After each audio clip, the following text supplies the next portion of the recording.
My name is Stella, a 32-year-old woman who has an unusual profession for some. I'm a fantasy writer. I'm not the kind of writer who's got their name plastered on billboards or anything, but I've got a solid group of readers who wait eagerly for my next book. I'm no J.K. Rowling or Stephen King, but I've carved out my own little corner in the world of fantasy literature. I've always been ambitious, always looking forward. I've never been one to settle for less, and I've worked hard to get where I am. Writing is my passion, my calling. It's what I was meant to do. There's something magical about creating new worlds, about bringing characters to life. It's hard work, but it's worth it. My husband, Mark, is a trader. He's not one of those Wall Street guys, but he works for a reputable trading company. He's good at what he does, and he's proud of it. We've built a comfortable life together. We're not rich, but we have everything we need. Mark is a practical man, always grounded in reality. He's the kind of guy who prefers numbers and facts over fantasies and dreams. He's always been supportive of my writing, but I don't think he's ever fully understood it.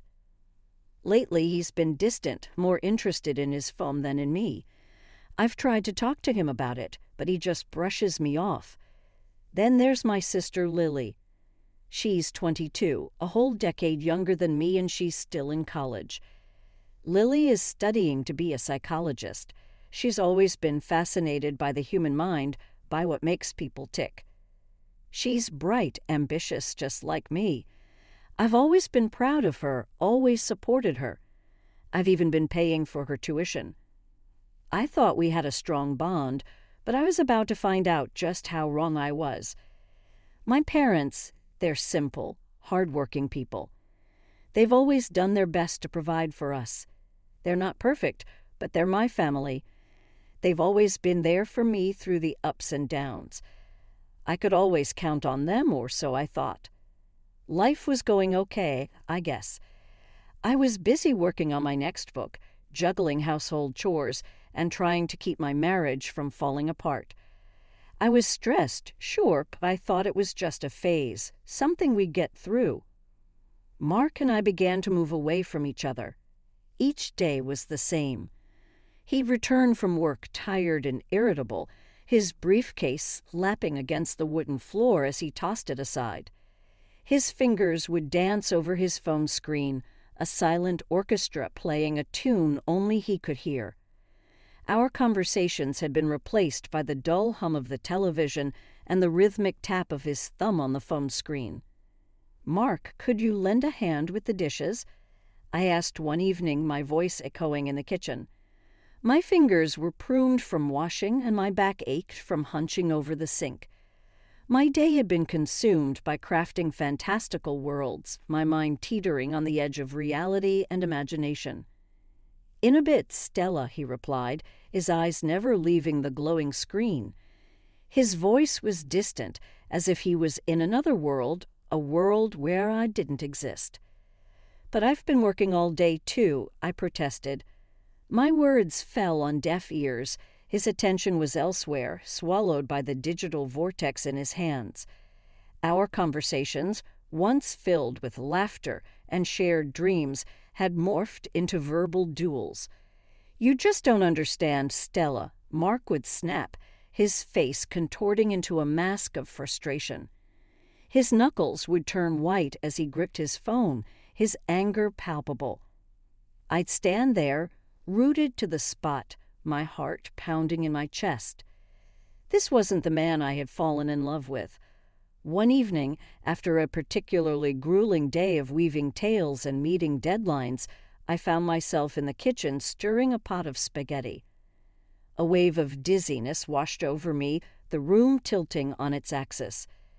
I clung to the countertop, my knuckles turning white. "Mark," I called, my voice barely a whisper. I felt weak, my body betraying me. Silence.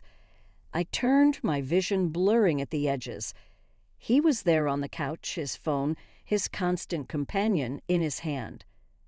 Anger, hot and potent, welled up inside me. I was tired, I was unwell, and I felt alone in a house that was supposed to be a home. "Mark," I yelled, my voice piercing the silence. He jolted, his eyes wide. "What?" he snapped, annoyance etched on his face. "I'm not feeling well," I managed to say, my voice shaky. "I need your help." He sighed, a sound that echoed throughout the room. He put his phone down and helped me to the couch. He returned to the kitchen, his movements mechanical as he finished cooking. I watched him, a bitter taste in my mouth. This wasn't the life we had promised each other. It was a day like any other, or so it seemed. I woke up feeling like I'd been run over by a train. My body was heavy, my head was filled with cotton, and I just felt wrong. I decided to get checked out, thinking it was just a nasty bug or something. But the doctor's words hit me like a ton of bricks. "Cancer, cancer." I echoed, my voice sounding small and far away in the sterile room. I felt the world tilt on its axis, my mind struggling to comprehend the news. "Yes, Stella," the doctor said, his voice steady, his face a mask of professional sympathy. "We need to get you started on treatment right away." I was admitted to the hospital that same day. My world, which had already been shaky, was thrown into complete chaos. I was terrified, I was angry, and I felt so incredibly alone. Mark showed up at the hospital after work. He was agitated, tense, and there was something else about him that I couldn't recognize. "Maybe waiting, Stella," he stammered, his voice choked with emotion. I don't know what to say. I really looked at him for the first time in a long time. He was here with me, and in that moment I realized that we were in this together, for better or for worse. I didn't know then that my sense of hope was false. The days blurred into weeks. I started treatment and it was brutal. I was always tired, always nauseous, but I was fighting. I was fighting for my life, for a chance to make things right. Mark was there, but he became different. He became fidgety, restless. He'd sit by my bed, tapping his foot incessantly, checking his phone every few minutes. He'd tell me stories to distract me from the pain, but his mind seemed to be elsewhere. I wish I could say that the diagnosis brought us closer, that it mended the cracks in our relationship, but it didn't. It just made everything more complicated, more difficult. My younger sister, Lily, had been making her rounds to the hospital. I'd like to think it was out of concern for me, but her visits quickly proved otherwise. One day she plopped down in the visitor's chair, her eyes glued to her phone. Without looking up, she said, "You know my birthday is coming up, right?" "Yes, Lily," I responded, a bitter smile playing on my lips. "I haven't forgotten." "Well, I've been eyeing this designer bag," she continued, finally looking up to meet my gaze. Her eyes held an expectation that made my stomach churn. "I hope you got me something good." "Lily," I replied, my eyebrows knitting together in disbelief, "I'm in the hospital. I haven't had a chance to go shopping." She rolled her eyes, a scowl forming on her face. "You've always been so selfish, Stella, always thinking about yourself." Her words were like a punch to the gut, but I swallowed the hurt, letting out a sigh before responding. "Lily, I love you, but the world doesn't revolve around you. I'm lying here sick, and all you can think about is a designer bag. That's not right, Lily. You need to think about your priorities." Her face turned a bright shade of red, her eyes welling up with angry tears. She stormed out of the room, leaving me alone with my thoughts. A whole week passed. My husband, Mark, didn't call or visit. I tried reaching out to him, but he never answered. His silence was like a knife to my heart. How could he leave me alone in the hospital like this? Just when I thought things couldn't get worse, Mark walked into my hospital room one day, but he wasn't alone. Lily was with him, her arm looped through his. They were smiling, laughing, their behavior strikingly similar to that of a couple. "Mark, what's going on?" I asked, my heart pounding in my chest. "Stella," he said, avoiding my gaze. "Lily and I, we're together." The room spun around me. I looked at Lily, hoping to see some sign of remorse, but all I saw was a smug smile.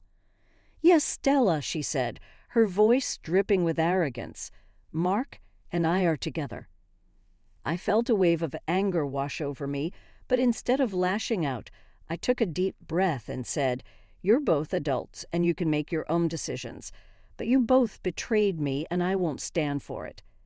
They didn't leave. Oh no, they just stayed, standing by the foot of my hospital bed. It was as if they were relishing the moment, savoring the sight of me in a hospital gown, weak and vulnerable. "You know, Stella," Mark started, his voice filled with a strange kind of glee, "you never really noticed me.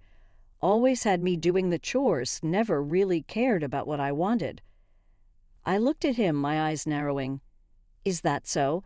I asked, my voice barely above a whisper. He nodded, his grin growing wider.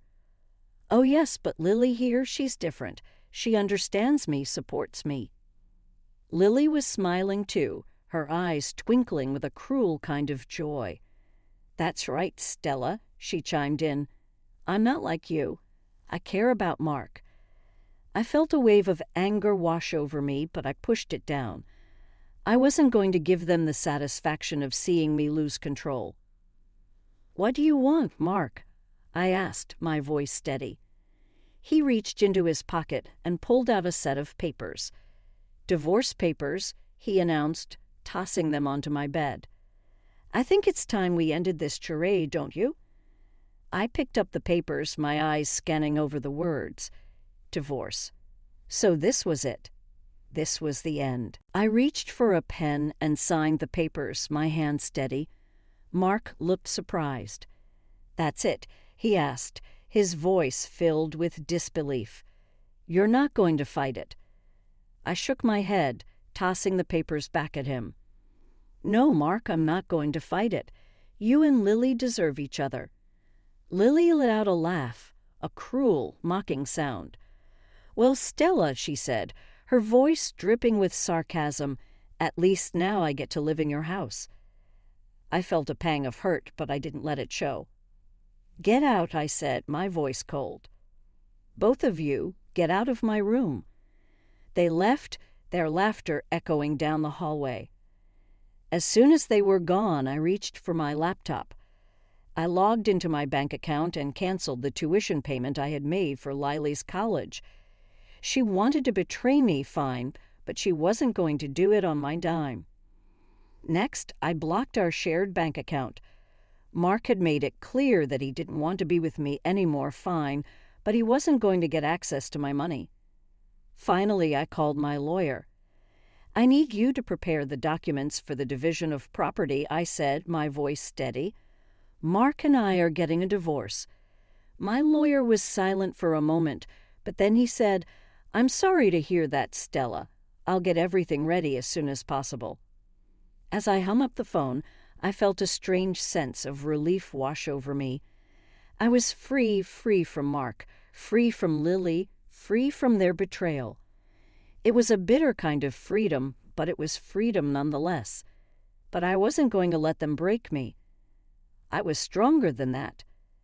I knew then that I had to focus on my recovery, not just for my sake, but to show them that I was more than just a sick woman lying in a hospital bed. I was Stella, and I was a fighter.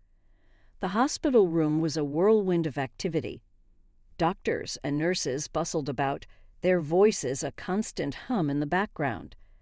Machines beeped and whirred, their noises a stark reminder of the battle I was fighting, a battle against a disease that was as relentless as it was ruthless. In the midst of all this chaos, my phone rang. The caller ID showed my parents' number. I hesitated for a moment before answering. "Hello," I said, my voice barely above a whisper. "Stella," my mother's voice came through the phone. "We heard about the divorce and about Lily." I sighed, closing my eyes. Of course they had heard. News like that traveled fast. "What do you want, Mom?" I asked, my voice tired. We were wondering," she started, her voice hesitant. "Are you still going to pay for Lily's education?" I laughed, a bitter, hollow sound. "No, Mom," I said, my voice cold. "I'm not going to pay for the education of the sister who stole my husband." There was silence on the other end of the line. Then my father's voice came through. "Stella, you can't be serious," he said, his voice filled with disbelief. "You can't just stop paying for her education." "I can, and I have," I replied, my voice steady. "I've already canceled the transfer." "But Stella," my mother started, her voice pleading, "she's your sister." "She was my sister," I corrected her. "She stopped being that when she betrayed me." There was more pleading, more attempts to change my mind, but I wasn't having any of it. I ended the call, my heart heavy with a sadness I couldn't shake off. I had my laptop with me, a constant companion in these trying times, and it was on its screen that I began to pour out my feelings. My pain, my anger, my betrayal. Every word I typed was a testament to the storm raging within me, a tangible manifestation of the hurt I was feeling. The pain of my husband's betrayal was a raw, gaping wound. I wrote about it with a brutal honesty, detailing every moment, every conversation, every shared glance that I had overlooked before. I wrote about the shock, the disbelief, the denial, and finally the acceptance. I wrote about how I had loved him, trusted him, and how he had thrown it all away for my sister. The pain of my sister's betrayal was a different kind of hurt. It was a betrayal of trust, of sisterhood, of shared childhood memories. I wrote about our shared laughter, our shared tears, our shared dreams, and how she had shattered it all with one selfish act. I wrote about the anger I felt towards her, the disappointment, the sense of loss. And then there was the pain of my parents' misunderstanding. The people who were supposed to be my pillar of support, my safe haven, were more concerned about my sister's education than my well-being. I wrote about the hurt their indifference caused, the loneliness, the feeling of being utterly alone in my struggle. Every word I typed was a catharsis, a release of the pent-up emotions threatening to drown me. I wrote about my pain, my anger, my betrayal, but I also wrote about my determination, my resilience, my will to fight. I wrote about the woman I was, the woman I had become, and the woman I aspired to be. In the midst of my darkest hour, I found my voice.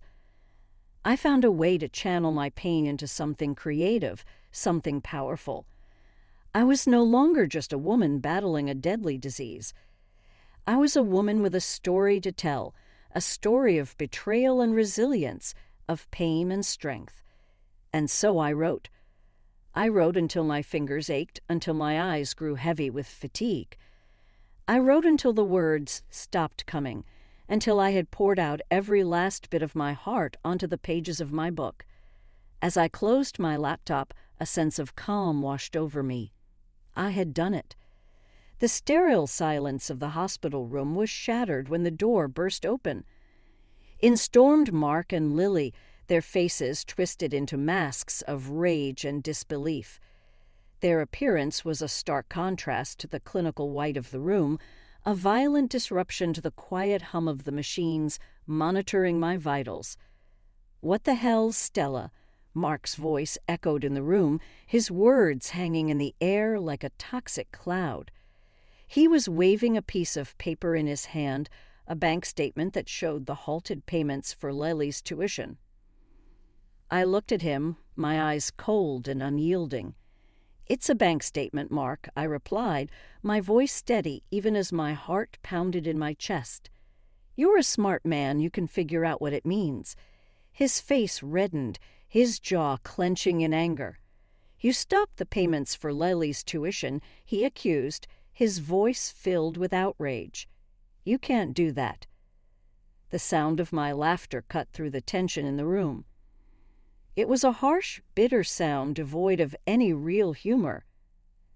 "I think you'll find that I can," I retorted, a smirk playing on my lips, and I have.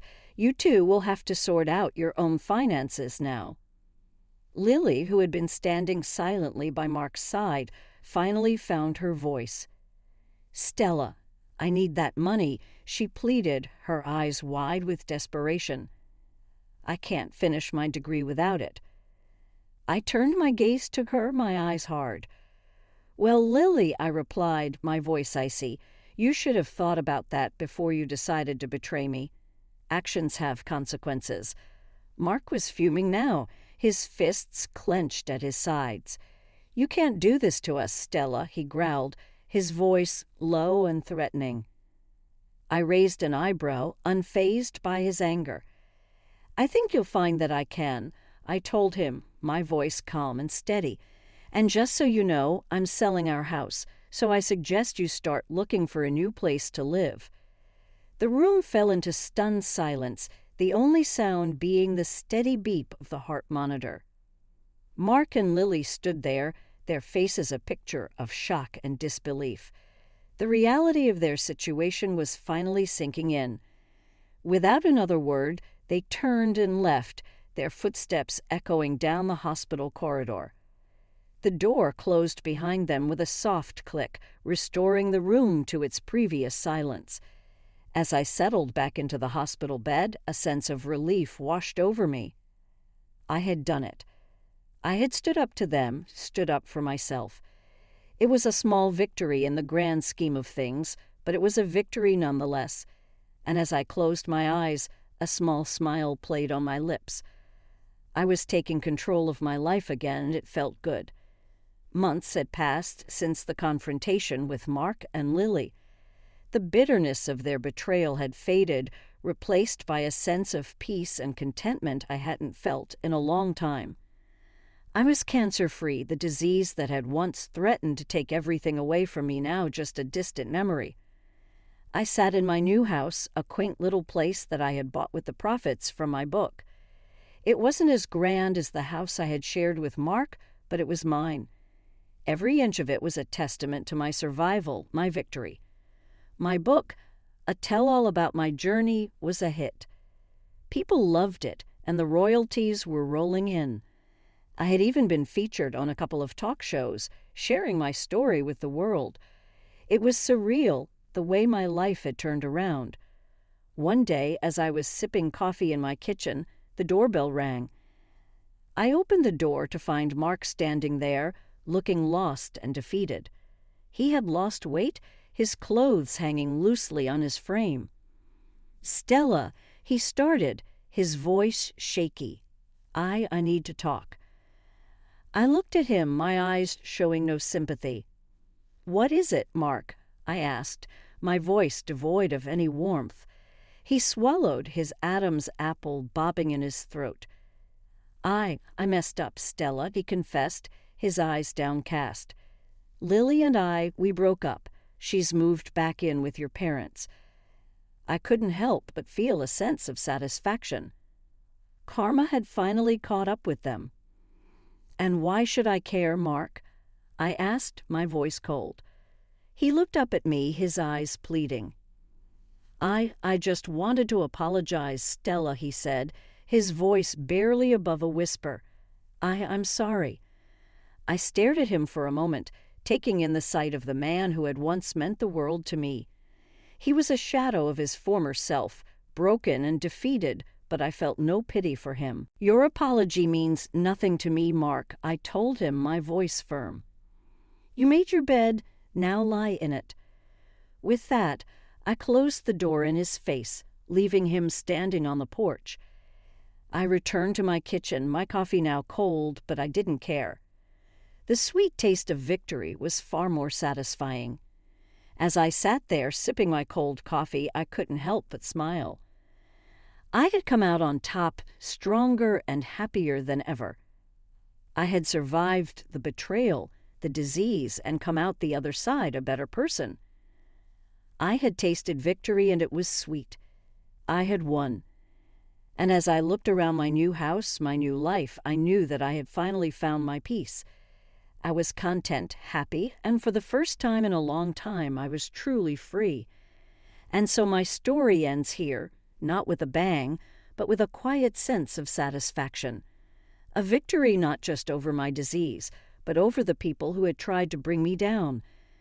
A victory that was all the more sweet because it was mine and mine alone. I had won, and the sweet taste of